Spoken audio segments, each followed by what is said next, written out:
পৃথিবীতে অনেক খারাপ মানুষ থাকলেও কোনো খারাপ বাবা নেই। যে মানুষটি নিজের স্বার্থ না ভেবে, নিজের কথা চিন্তা না করে সন্তানের জন্য স্বপ্ন দেখেন, তিনিই বাবা।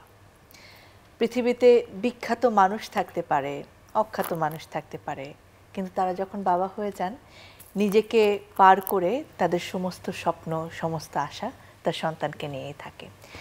বাবা মানুষটি আমাদের জীবনের প্রতিটি ক্ষণে, প্রতিটি মুহূর্তে, প্রতিটি অনুভূতিতে জড়িয়ে আছেন। এক পরম আশ্রয়, পরম এক ছায়ার নাম বাবা। তাই বাবাকে ভালোবাসার জন্য কোনো নির্দিষ্ট দিনের প্রয়োজন হয় না। তবে একটা দিন যদি এমন হয় যেখানে আমরা বাবার কথা মনে করি, যেখানে সবাই মিলে বাবার প্রতি কৃতজ্ঞতা জানাই, ভালোবাসার কথাটা জানাই, সেটা মন্দ নয়। আজ তেমনই দিন, আজ বাবা দিবস। প্রিয় দর্শক, বাবা দিবসের বিশেষ এই তারকা কথনে আপনাদের সকলকে স্বাগত জানাচ্ছি ফ্রেশ প্রিমিয়ামটি তারকা কথনের এই আয়োজনে। এবং এই আয়োজন থেকে পৃথিবীর সকল বাবার প্রতি আমরা জানাচ্ছি শ্রদ্ধা, সম্মান এবং সালাম। বাবা দিবস নিয়ে একটি চমৎকার গান প্রকাশিত হয়েছে, একটি মিউজিক ভিডিও। সেখানে চমৎকারভাবে বাবার প্রতি সন্তানের ভালোবাসা এবং সন্তানের প্রতি বাবার ভালোবাসা ফুটে এসেছে গানে এবং ভিডিওতে। এই ভিডিওটি নিয়ে, মিউজিক ভিডিও নিয়ে আজকে আমরা কথা বলবো ফ্রেশ প্রিমিয়ামটি তারকা কথনে। পুরো টিম আমাদের সঙ্গে রয়েছেন, চলুন তাদের সঙ্গে পরিচয় করি। তাদের প্রত্যেককেই আমরা চিনি, তবে নতুন করে তাদের সঙ্গে আজকে আমরা আড্ডা দেব, কথা বলবো। আমাদের সঙ্গে রয়েছেন বিশিষ্ট মিউজিশিয়ান, সুরকার, সঙ্গীত আয়োজক ফুয়াদ নাসের বাবু। শুভ দুপুর। আমাদের সঙ্গে রয়েছেন এমন একজন মানুষ, পর্দায় যিনি সবসময় বাবার চরিত্র করে থাকেন এবং বাস্তব জীবনেও তো তিনি একজন বাবা, অভিনেতা মাসুম বাশার। শুভ দুপুর। শুভ দুপুর। আমাদের সঙ্গে পরিচিত মুখ, আমাদের প্রিয় কণ্ঠ সঙ্গীত শিল্পী লিজা রয়েছেন। শুভ দুপুর। শুভ দুপুর। এবং এই যে গানটি নিয়ে কথা বলবো আজকে, সেই গানটি যিনি লিখেছেন, যিনি সুর করেছেন, সামিনা সালাম, তিনি রয়েছেন। শুভ দুপুর। আপনাদের চারজনকে স্বাগতম এবং বাবা দিবসের শুভেচ্ছা জানাচ্ছি। দুইজন বাবা রয়েছেন এবং আমরাও যারা রয়েছে আমাদেরও বাবা রয়েছে। আমাদের পক্ষ থেকে বাবা দিবসের শুভেচ্ছা। একদমই তাই। বলছিলাম যে একটা বিশেষ ঘটনা, বিশেষ একটি আয়োজন নিয়েই আমরা কথা বলবো। সেক্ষেত্রে আমার মনে হয় যিনি গানটি লিখেছেন এবং সুর করেছেন, আমরা তার কাছে শুরুতে যাই। সামিনা সালাম, এই যে বাবা দিবস নিয়ে একটি গান লিখবেন বা লিখেছেন, কবে লিখেছেন, কবে সুর করলেন, এই পর্যন্ত আসতে আপনার জার্নিটা কি? কারণ আপনি প্রযোজক হিসেবেও কাজ করেছেন এই মিউজিক ভিডিওটি, একটু শুনি। এটি লেখা হয়েছিল 2022-এ। আচ্ছা। আর এটি আমরা রেকর্ডিং করেছিলাম ফুয়াদ ভাইয়ের স্টুডিওতে। তো আমি গানটি নিয়ে যাই ফুয়াদ ভাইয়ের কাছে এবং ফুয়াদ ভাইয়ের সাথে এটা আমার দ্বিতীয় কাজ, মা গানটিও হয়েছে। এবং ফুয়াদ ভাই গানটি দেখেন, তারপর ওনার অসাধারণ ম্যাজিক্যালভাবে উনি সুন্দরভাবে কম্পোজিশন করেন এবং গানটি লেখার সময় আমার লিজাকেই নক হয়েছে। আমার বারবার মনে হচ্ছে যে এই গানটি লিজার জন্যই। আর যখন আমি মিউজিক ভিডিওতে গেলাম তখন আমার মনে হয়েছে যে আমি মাসুম ভাইয়ের মাধ্যমেই এটি করব। ওনাকে পেতে আমার 4 মাস সময় লেগেছে, কারণ উনি অনেক টাফ স্ক্যাজুয়াল। তা আমাদের যে ভিডিওর নির্দেশনা ছিলেন আহমেদ সুসময়, ওনার সাথে আমার 4 মাসের কথা হতে থাকে কিভাবে স্ক্রিপ্ট হবে, কিভাবে হবে। এরপর থেকে এটা জানি। আর 2023 ফেব্রুয়ারির 16 তারিখে লিজা গানটি গায়। আমার দীর্ঘ সময় এবং সাথে আমাদের অনেক স্বনামধন্য একজন শিল্পী রফিকুল আলম স্যার, যার কথা না বললেই নয়, অসাধারণভাবে উনি সংযোজন হয়েছেন। বা দারুণ, মানে অনেকগুলো স্বপ্ন আসলে এক জায়গায় হয়েছে। আপনি যা কল্পনা করেছিলেন তার সবগুলো ইনপুট আস্তে আস্তে অনেকটা সময় ধরে বোঝাই যাচ্ছে এটা একটা স্বপ্নের কাজ। এবং সেটা দর্শক কবে দেখতে পাবেন? অবশ্যই দর্শক বাবা দিবসেই দেখতে পারবেন এবং আজকেই। আচ্ছা, বাহ দারুণ, আমরা অপেক্ষায় আছি। আমি একটু ফুয়াদ নাসের বাবু আপনার কাছে আসতে চাই। এটার মিউজিক আয়োজন করার অভিজ্ঞতাটা আসলে কেমন ছিল? কি মাথায় রেখেছেন আপনি? সামনে যখন গানটা নিয়ে আসলো তখন আবেগের জায়গা থেকে, তখন আমি অনেক ইমোশনাল হয়ে গেলাম। আমার বাবার কথা ভাবলাম, স্বাভাবিক। তৎক্ষণাৎ রাজি হয়ে গেলাম, ঠিক আছে করি। ও বললো যে কাকে ডাকা যায় গানটা এই করার জন্যে। তারপর রফিকের কথা বললাম, আর লিজাদের আগে থেকে বলেছিল। তো আমি আমার প্রাণ দিয়ে কাজটা করার চেষ্টা করলাম, জানি কতটুকু দর্শক শ্রোতারা বলতে পারবেন কতক্ষণে সফল হয়েছি, এবং সেই আবেগের জায়গা থেকে কাজটা করেছি। আপনার নামটা যখন থাকে না যে মিউজিক ডাইরেকশন দিয়েছেন বা আয়োজন করেছেন, সেই জায়গায় দর্শকদেরও একটা ভীষণ আশার জায়গা থাকে যেটা ভালো হবেই। ঠিক আছে, ওই কাজের বাইরে এটা বাবার জন্যই করা আমার, যেহেতু বাবার গান ভেবে আমি করেছি। আমি আমার মনে হয় যথেষ্ট আমার আবেগ দিয়ে কাজটা করেছি। এবার একটু লিজার কাছে শুনি যে গানটা যার মাধ্যমে আমরা শুনতে পেরেছি, আপনারা দুজনেই পেছনকার মানুষ, এবং লিজার গলা শুনবো, কেমন লেগেছে কাজ করে? শুরুতে বাবু ভাইয়ের সাথে যে কোনো কাজ উনি যখনই ফোন দেয় আমার কাছে মনে হয় যে স্পেশাল কিছু। আর ওনার মতো একজন কিংবদন্তি মানুষের সাথে কাজ করা, এটা আমাদের ক্যারিয়ারে সবসময় কি বলে সংযোজন একটা গুরুত্বপূর্ণ একটা জায়গা জুড়ে থাকে ভাইয়ার কাজগুলো সব সময়। তো যখন উনি ফোন করলেন এবং বললেন বাবাকে নিয়ে গান, তখন তো মনে হলো যে ভালোর ভালো, কারণ আমার গানের পেছনে আসা এবং আমার গানকে ভালোবেসে এত দূর জার্নিটা, আমার পেছন থেকে আমাকে সাপোর্ট সবসময় করে যাচ্ছেন আমার বাবা। এবং আমাদের ফ্যামিলিতে কেউ গান করতো না, শুধুমাত্র বাবাই গান পছন্দ করতো বলেই কিন্তু আমি গান শিখতে পেরেছি। এবং এখনও অবধি টিভি লাইভে বা স্টেজ আয়োজনে যে কোনো গান করলে আব্বু কিন্তু বসে বসে আমাকে গান সিলেক্ট করে দেয় যে এটা করো এটা করো। তো আমার কিন্তু গানের জার্নিটাই বাবাকে ঘিরে।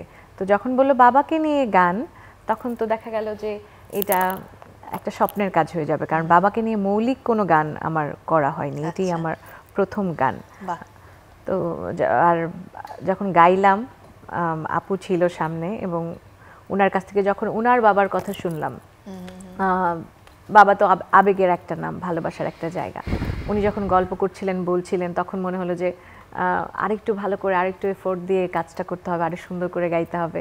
এবং ভাইয়া অনেক সহযোগিতা করেছেন এবং আমি চেষ্টা করেছি গাইবার জন্য। তো সব মিলে এই যে বলছিলেন যে স্বপ্নের একটা কাজ, আসলেই আমার ক্যারিয়ারে ওইটা একটা স্বপ্নের কাজ, বাবাকে নিয়ে প্রথম গান। এবারে মাসুম বাশার আপনার কাছে আসি, আপনি অনেক বাবার প্রতিচ্ছবি হয়ে আসলে আমাদের সামনে ধরা দেন। আপনার অভিনয় দেখে অনেক বাবার চোখে পানি আসে, অনেক সন্তানের চোখে পানি আসে যখন আপনি বাবার ভূমিকা অভিনয় করেন। এই গানটিতেও আপনি সেই ভূমিকায় আছেন, কেমন লেগেছে কাজ করে? আমার কাছে খুবই ভালো লেগেছে, কারণ আমি নিজে বাবা এবং আমারও বাবা ছিল। তো বাবার বিষয়টা কিংবা মায়ের বিষয়গুলো সবসময় খুব কাছের হয়ে যায়, হৃদয়ের কাছাকাছি চলে যায়। তো সেই জায়গা থেকেই কাজটা করা, শিডিউলটা দিতে আমার অনেক সময় লেগেছে, এই কথা সত্যি। শুটিংয়ে যাওয়ার পরে আমি যখন জানলাম যে এটা বাবু মিউজিক আয়োজনটা করেছে এবং লিজা গেয়েছে, রফিক সাহেব গেয়েছেন, তো I had a different feelings. আমার সঙ্গে ওনার পরিচয় ছিল না, তো ওইখানে শুটিং স্পটেই পরিচয় হয়েছে, অনেক কথাবার্তা হয়েছে। আমি চেষ্টা করেছি বাবার ক্যারেক্টারটা পোর্ট্রে করার জন্য, আমি যা তাই, মানে আমি আমার মেয়ের সঙ্গে যা, আমার মেয়েদের সঙ্গে যেরকমটা সেরকমটাই চেষ্টা করেছি। আমার বাবা আমার সঙ্গে যেরকম করেছেন আমি সেটাই করার চেষ্টা করেছি। এখন বাকিটা দর্শক কিভাবে নেবেন সেটাই হচ্ছে আসল কথা। এটা আসলে এমন একটা জায়গা যে অভিনয় হয়তো করতে হয় না, শুধুমাত্র অনুভূতিটা যদি জানা যায়, একটুখানি চোখ মেলা যায়, তখনই মনে হয় বিষয়টা ওইটাই যে মানে ক্যারেক্টারাইজেশনটা যদি হয়ে যায় তখন আর অভিনয়টা অটোমেটিক চলে আসে। বাবা এমন একটা বিষয় যেটা আসলে আমাদের মানে এমন তো কেউ নেই যার আসলে বাবা নেই। বাবার প্রতি যে টানটা সেটা প্রত্যেকের হয়তো আলাদা আলাদা হবে। কারোর কাছে বাবা হয়তো অনেক প্রশ্রয়ের জায়গা, অনেক আবদার, কারোর কাছে একটুখানি হয়তো রেস্ট্রিকশন আছে, একটু সংকোচ হয়, একটু দূরত্ব আছে। কিন্তু যে ভালোবাসার টান, যে মানে আত্মা রক্তের যে বাঁধন, সেটা তো আসলে কখনোই আমরা অস্বীকার করতে পারি না, অবিচ্ছেদ্য অংশ আমাদের জীবনের। রক্তের টানগুলো আসলে এরকমই হয়, মানে বাবা বলি, মা বলি, ভাই বলি, বোন বলি, যতই দূরত্ব থাকুক, আমার ভাইটা যদি কোনো বিপদে পড়ে আমি কিন্তু আমার ভেতরেই লাগবে, আমাকেই প্রথম দৌড়ে যেতে হবে বা সেই আমার জন্য চলে আসবে। একদম বিষয়টা এরকম আর কি। একদম তাই। সামিনা সালাম, আপনার কাছে আসে, আপনি তো প্রবাসে থাকেন, দেশের বাইরে, এই কাজটার জন্য আপনি দেশে এসেছেন? আমি প্রতি বছর চেষ্টা করি, গত বছর যেহেতু আমার মা মারা গিয়েছেন 2018-তে, আমার বাবা টোটালি একা, এখন জগৎ জুড়ে আমার বলতে পারেন একটা বটবৃক্ষ ছায়া ছাতার মতো আমার বাবাই। এবং আমি কাজে যাওয়ার আগে ওখানে যখন কাজে শুরু করি আমি সবসময় আমার বাবাকে ফোন করি, এবং ঘুমাতে গেলেও আমি বাবাকে ফোন করি। আবার মিডল অফ টাইমে যখন আমার লাঞ্চ ব্রেক থাকে তখনও আমি বাবাকে ফোন করি। তা মাঝে মাঝে আমার বাবা বিরক্ত হয় যে তুমি এতবার ফোন করছো কেন, তুমি তো কাজে মনোযোগী হচ্ছ না। ওই যে একটা হারানোর ভয় থেকে যায় যে আমার বাবাটা ঠিক আছে তো, ঠিকমতো খাচ্ছে তো। আর এই কাজের জন্য এসেছি, প্লাস আমার আব্বার সাথে এবারে ঈদ করতে এসেছি। কিন্তু আমি একটু জানতে চাই যে আপনার এটা দ্বিতীয় গান আমরা কথা বলছিলাম, যেটা মানে গান লিখবেন, গান সুর করবেন বা এরকম মিউজিক ভিডিও বানাবেন, সেই চিন্তাটা আসলে কবে মাথায় আসলো? ছোটোবেলার থেকেই ছিল, লেখালেখি করতাম, কিন্তু কনজারভেটিভ ফ্যামিলিতে বড় হওয়াতে সেটা হয়ে ওঠেনি। বিয়ের পর চলে যাই 2005-এ আমি কানাডাতে, সেখানে আরেক রকম জার্নি। লেখাগুলো হতো, কিন্তু আমার আম্মু যখন মারা যাওয়ার ঠিক এক সপ্তাহ আগে, আমি জানি না, হঠাৎ করে আমাকে বললো বেডে শুয়ে শুয়ে, উনি ইন্ডিয়াতে মারা গিয়েছিলেন, তা বললো যে তুমি তোমার লেখাটা স্টপ করো না, লেখাটা লেখো। এবং মা মারা যাওয়ার পর আমি অনেক ট্রমার মধ্যে আমার যাই। আমার প্রায় সময় কথা বলতে পারতাম না, এবং কাজের ক্ষেত্রেও আমার অনেক ধরনের সিকোয়েন্স অন অ্যান্ড অফ হয়। তাই এর থেকেই তখন আমার একজন বলল যে তুমি লেখো, তোমাকে লিখতে হবে, তুমি আবার লেখা শুরু করো। সেই কষ্টের জায়গা থেকে লেখাগুলো শুরু করা আবার। বা আপনার না বলা কথাগুলো আপনার কলম দিয়ে আসলে প্রকাশিত হয়েছে। দারুণ, আপনার জন্য অনেক শুভকামনা। আমাদের গানটি নিয়ে কথা বলছিলাম, এবং আজকে পুরো গানটি নিশ্চয়ই দর্শকদের কাছে পৌঁছে যাবে, কিন্তু তারকা কথনে যখন কথা বলছি আমরা, গানটার ছোট্ট একটা অংশ আমরা দর্শকদের সাথে নিয়ে দেখে আসি।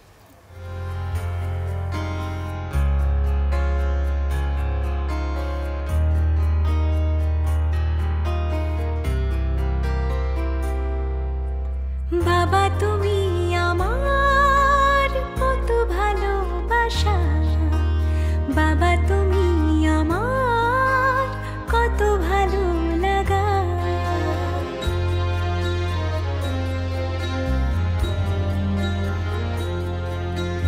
বাবা তুমি আমার কত ভালোবাসা, বাবা তুমি আমার কত ভালো লাগা। বাবা আমার বাবা, বাবা আমার বাবা।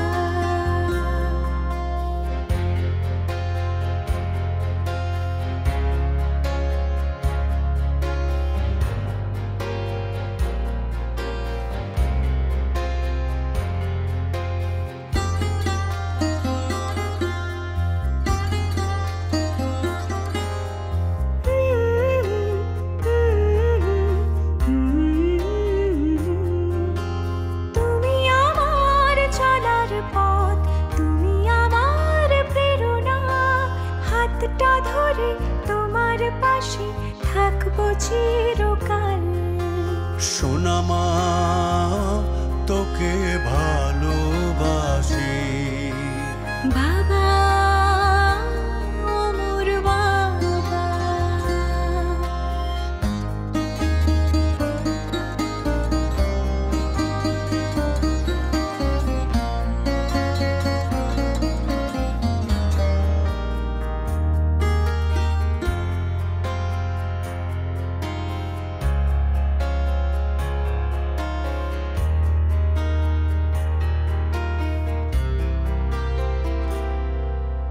তুই আমার জীবনের সবটুকু পাওয়া, তুই আমার সবচেয়ে আদরের ধন, তুই আমার জীবনের সবটুকু পাওয়া, তুই আমার সবচেয়ে আদরের ধন।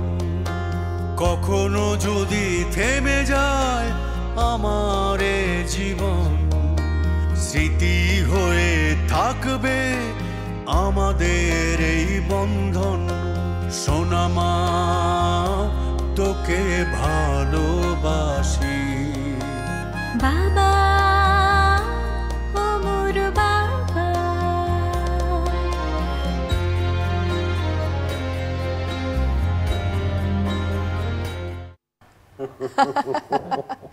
আপনাকে তো পাশেই পেয়ে গেছি, এই কথাটা নিশ্চয়ই আজকেও আপনি তাই বলতেন ওখানে যেটা বলেছেন।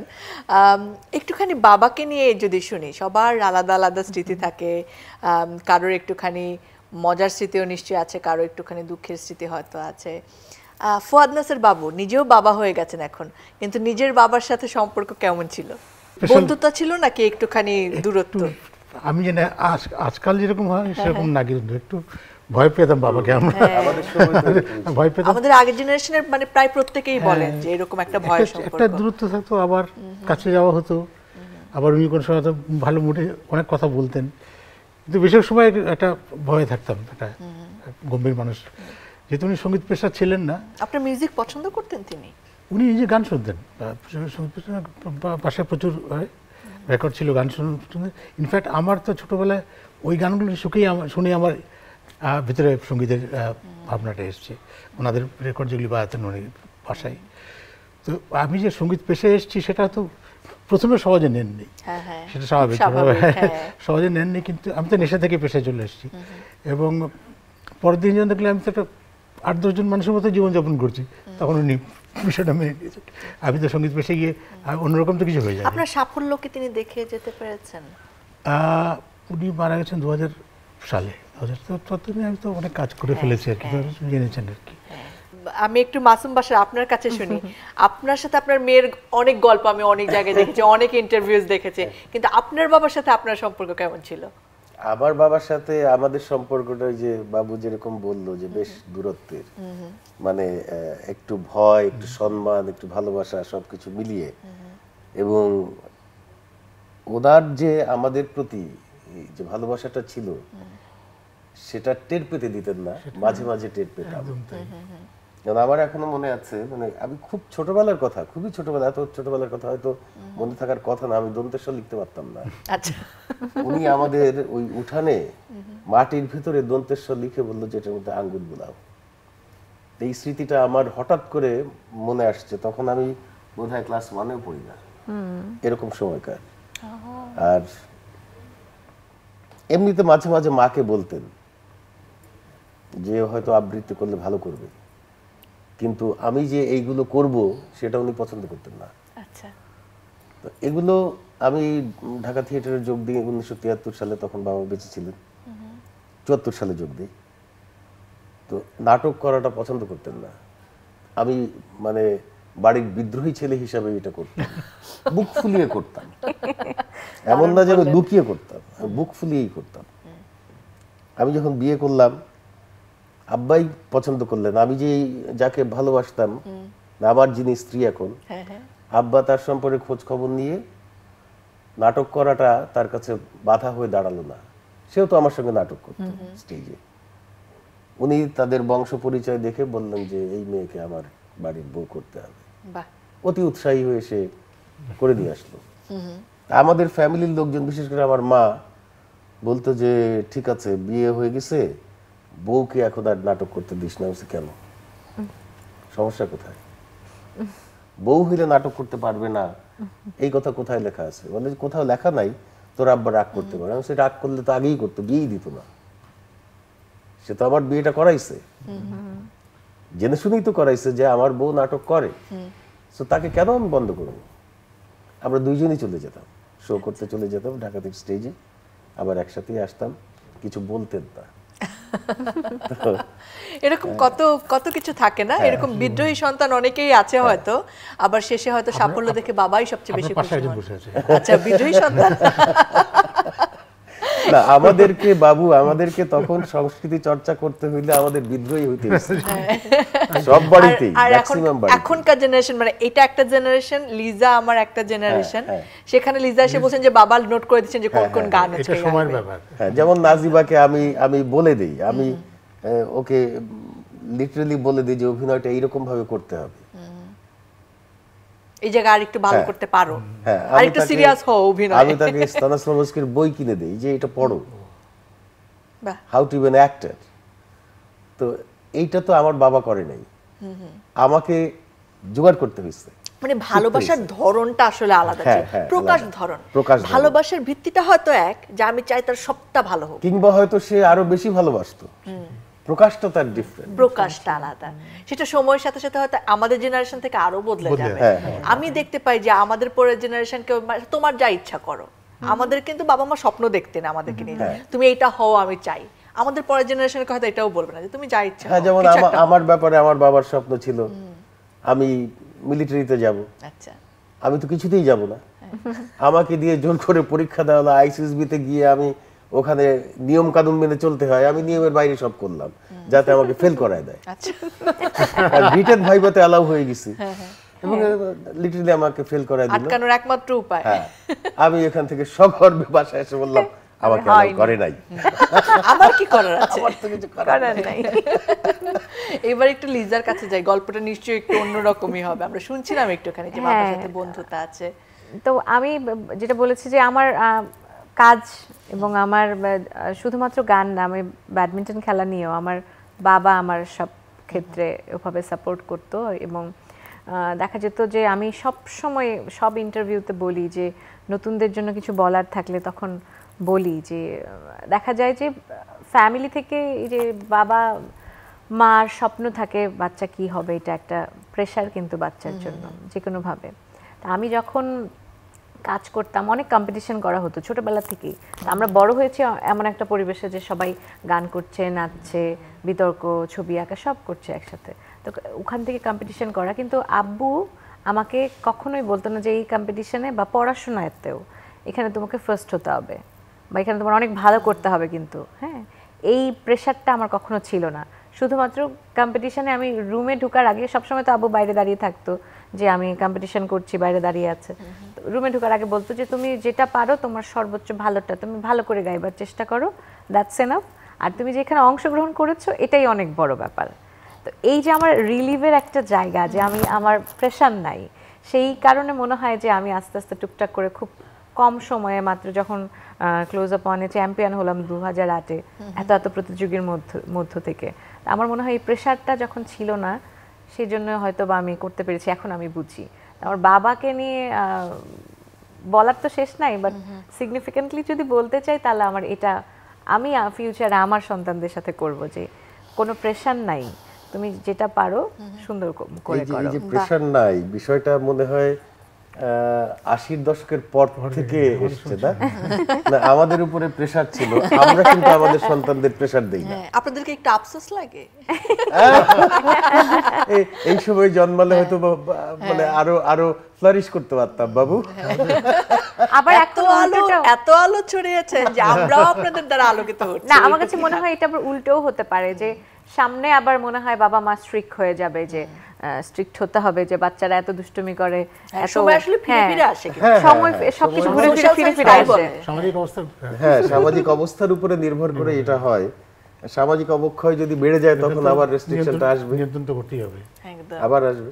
আমরা একটুখানি সামিনা সালাম আপনার কাছে আসি। আপনি খুবই বোঝা যাচ্ছে খুবই অনুভূতিপ্রবণ, আবেগপ্রবণ একজন মানুষ। এই যে গানটা লিখলেন বাবাকে নিয়ে, আপনার বাবা নিশ্চয়ই জেনেছেন, শুনেছেন, তার অনুভূতি কি? সে ভিডিওটা দেখার পর কেঁদে দিয়েছে এবং সে বলেছে যে তোমার গানে এত কেন স্যাড, তুমি সবসময় এত কেন কষ্টের কথাগুলো লেখো। তা এবং ভিডিওটা দেখার পর এবং গানটা শোনার পর টোটালি সে কেঁদে দিয়েছিল এবং সে বলেছে অনেক ভালো হয়েছে, তোমার জন্য সবসময় শুভকামনা। এখন আমার বাবা হচ্ছে আমার সবচেয়ে বড় বন্ধু এবং বাবার সাথে আমার আম্মুর সাথে যেরকম আগে অনেক কথা শেয়ার করতাম, এখন বাবার সাথে আমি শেয়ার করি এবং আমার কাছে মনে হয় যে আমার সব থেকে নিরাপদ জায়গা আমার বাবা। আপনার বাবার জন্য অনেক অনেক দোয়া, আমাদের অনেক অনেক ভালোবাসা, তিনি যেন ভালো থাকেন সব সময়। গানটি নিয়ে শুনছিলাম এবং লিজা যখন আছেন তখন যদি খালি গলায় একটুখানি না শুনে দর্শক আসলে আমার প্রতি মনক্ষুণ্ণ হবেন। একটুখানি 2 লাইন শুনি আমরা। আচ্ছা, অল্প করে শোনাচ্ছি। গানের সৃষ্টির পেছনে যারা আছেন তারা তো আছেনই, শুধুমাত্র মিস করছি আমাদের শ্রদ্ধেয় রফিকুল আলম স্যারকে। উনি থাকলে খুবই ভালো হতো। যাই হোক, অল্প করে একটু শোনাই। বাবা তুমি আমার কত ভালোবাসা, বাবা তুমি আমার কত ভালো লাগা, বাবা তুমি আমার কত ভালোবাসা, বাবা তুমি আমার কত ভালো লাগা, বাবা আমার বাবা, বাবা ও মোর বাবা, বাবা আমার বাবা, বাবা ও মোর বাবা। বাহ, লিজার গানটা আমাদের সবসময় পছন্দ। ভীষণ একটা মিষ্টি একটা সুদিং ব্যাপার থাকে, এটার বেলাতেও তাই হলো। Thank you so much. অনেক অনেক শুভকামনা। এবং গানটা এমন একটা দিনে প্রকাশিত হচ্ছে, আমার মনে হয় যে যে সন্তানরা বলতে পারে না গিয়ে বাবাকে হয়তো বাবা ভালোবাসি, তারা হয়তো গানটা শুধু সেন্ড করে দেবেন কিংবা একটু বাজিয়ে শোনাবেন। দারুণ একটা ব্যাপার হলো। আমি জানি না যে আপনার আসলে বাবাকে গিয়ে বলেছেন কিনা যে বাবা তোমাকে অনেক ভালোবাসে। আমি শিওর যে ওনাদের দুজনের আসলে বলা হয়নি। লিজা আর আমার ক্ষেত্রেও খুব কম, লিজার ক্ষেত্রে আমি জানি না। আমি বলবো যে যদি আপনাদের বাবা সামনে থাকতেন, কিংবা আমরা যারা বিশ্বাস করি যে যেখানেই আছেন তিনি আমাদের শুনছেন, আজকের এই বিশেষ দিনে বাবাকে কি বলতেন ফুয়াদ নাসের বাবু? ভালোবাসি, ভীষণ ভালোবাসি। কারণ এখনো তো উনি বিশাল একটা অংশ জুড়ে আছেন জীবনের, তো সেটা তো উনি থাকুক আর না থাকুক, তাই না? এটা বাবা মা পরিবার খুবই কাছের বিষয়, প্রতিদিনই মনে হয় এই কথাটাই হয়তো বলতাম। মাসুম বাসা কি বলতেন? এটাই বলতাম যে তোমাকে অনেক ভালোবাসি। বাবু যেটা বললো, ভেতরে কিন্তু প্রতি মুহূর্তেই বাবা আছে, মা আছে। আমরা হয়তো বলি না, মুখে বলি না, তো প্রতি মুহূর্তেই অনুভব করি আমার বাবাও আছেন, মাও আছেন, আমাদের সত্তার অংশ। একদম একদম একদম আমাদের সত্তার অংশ। লিজার বাবা নিশ্চয়ই আজকে দেখছেন টেলিভিশনে, কি বলবেন বাবাকে? বাবার সাথে অন্যরকম একটা সম্পর্ক আমার। আমি খুনসুটি, রাগারাগি, ঝগড়া, অনেক ভালোবাসা, আবার সব কিছু মিল হয়ে যাওয়া, বাট ভালোবাসি ওভাবে ফর্মালি বাবাকে কখনো বলা হয়নি। আজকে বলবেন? অবশ্যই, বাবা তোমাকে অনেক ভালোবাসি। আর আমি বিশেষভাবে ধন্যবাদ দিতে চাই সামিনা সালাম আপুকে, বাবু ভাইকে, কারণ এরকম একটা গান, আমার বাবার সাথে এত সুন্দর একটা সম্পর্ক, এবং অনেক গান করা হয়েছে মৌলিক গান, কিন্তু বাবাকে নিয়ে আমার কোনো মৌলিক গান হয়নি। আপনারা যে আমাকে এই গানটাতে সুযোগ করে দিয়েছেন, এটা আমার ক্যারিয়ারের জন্য একটা বিশাল একটা পাওয়া। তো বিশেষভাবে ধন্যবাদ আজকে জানাতে চাই আপনাদের দুজনকেই। আর বাবা অনেক ভালো থাকুক, সব বাবারাই অনেক ভালো থাকুক, ভালোবাসায় থাকুক, এটাই চাই। সামিনা সালাম, বাবাকে কি বলবেন? গানে গানে বলেছেন অনেক কিছু। বাবাকে বলতে চাই যে আমি তোমাকে ছাড়া কিভাবে থাকবো আমি জানি না, আমি তোমাকে অনেক ভালোবাসি, তোমারকে আমি এত তাড়াতাড়ি হারাতে চাই না, এবং তুমি যতদিন ভালো থাকো, সুস্থ থাকো, এবং তুমি তোমার মতো করে সুন্দর করে কাজ করো, এবং তুমি আমার ছায়া হয়ে থেকো। আমরাও চাই আমাদের বাবারা ভালো থাকুক, আপনারা ভালো থাকেন। অনেক অনেক ধন্যবাদ জানাচ্ছি আজকে সময় দেওয়ার জন্য। বাবার জন্য শুভেচ্ছা। একদম একদমই তাই। আপনাদের গানের জন্য অনেক শুভকামনা রইল, আর আজকে সময় দেওয়ার জন্য অনেক ধন্যবাদ। ঈদের আগাম শুভেচ্ছা, ঈদ মোবারক। ঈদ মোবারক। ধন্যবাদ প্রিয় দর্শক, আপনারা যারা সঙ্গে ছিলেন, এবং আজকের এই আয়োজন থেকে আজকের বিশেষ দিনে বাবা দিবসে আমরা পৃথিবীর সমস্ত বাবাকে আবারও ভালোবাসা জানাচ্ছি, শ্রদ্ধা জানাচ্ছি। তারা যেন সবসময় ভালো থাকেন। আর আপনাদেরকে ঈদের আগাম শুভেচ্ছা জানাচ্ছি। আজ রাত অর্থাৎ চাঁদ রাত থেকেই চ্যানেল আই নানা আয়োজন শুরু হবে আপনাদের জন্য, নিশ্চয়ই সেগুলোর সঙ্গে থাকবেন আপনারা। বিদায় নিচ্ছে আজকে তারকা কথন থেকে। ভালো থাকুন, সুস্থ থাকুন, ঈদ মোবারক।